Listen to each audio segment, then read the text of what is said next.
Welcome to lesson number 4 of Simplify. You're doing a great job. So I just want to say, no matter how this is going for you right now, you're doing good. And you will get better at this over time. So just know that like the first process might feel a little clunky until you get it up and rolling and you get a sense of like, oh yeah, this is how this works. So know that whatever's happening right now, it's cool. You're good.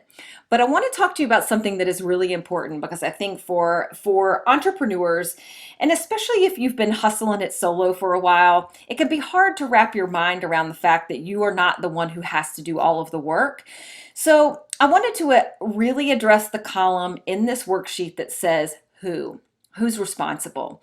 Because for many of you, and especially if you're at the beginning of your business, you are the one. Like literally, it is your name. Like, who's doing it? Are you kidding? It's freaking me. I'm doing all the things. But I'm the name. I'm the one all the way down the worksheet. And you may already be getting that sense in your business that you're starting to hit that wall. You're like, I don't have any more time. I need to be focusing my efforts in some areas where it really has to be me, but I've got to get some stuff off my plate. At some point, all of us, you, are going to experience that. And if at this point you're like, I'm good, I've got a team, I already know how to delegate and already assign roles, what I want to say is you can skip this. But for those of you who haven't gotten there yet, what I want to say is you absolutely will and can get to a point where you are not doing all the work. And many times this starts by just simply having someone who's outsourced. It could be someone that you hire that's local in your market. They could be hired through Upwork. They might be a friend of a friend that you find that's like they've got a couple hours for you. And you can assign them things that are currently on your to-do list that you don't love doing. And that is honestly where I encourage you to start. Because if you can get rid of things in your work that you really don't like doing, guess what? You free up your time to do the things that you do like to do.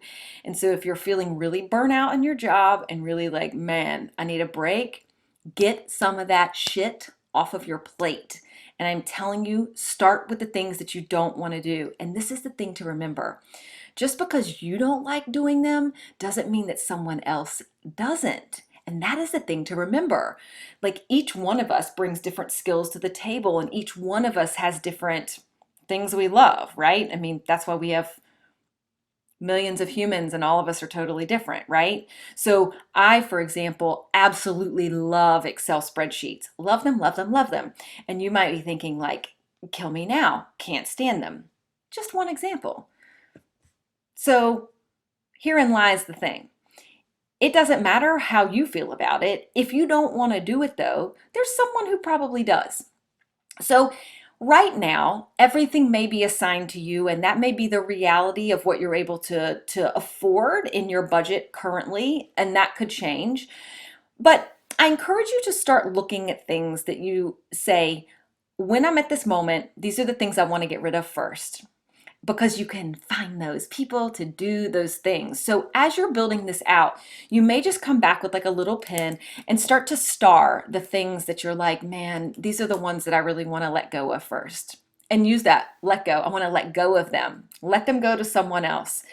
And for those of you, and this was me at one point in time, if you're the person who thinks, but I'm the only one who knows how to do these things, and like if I want them done right, I have to do them. I've had people before and they don't do things right.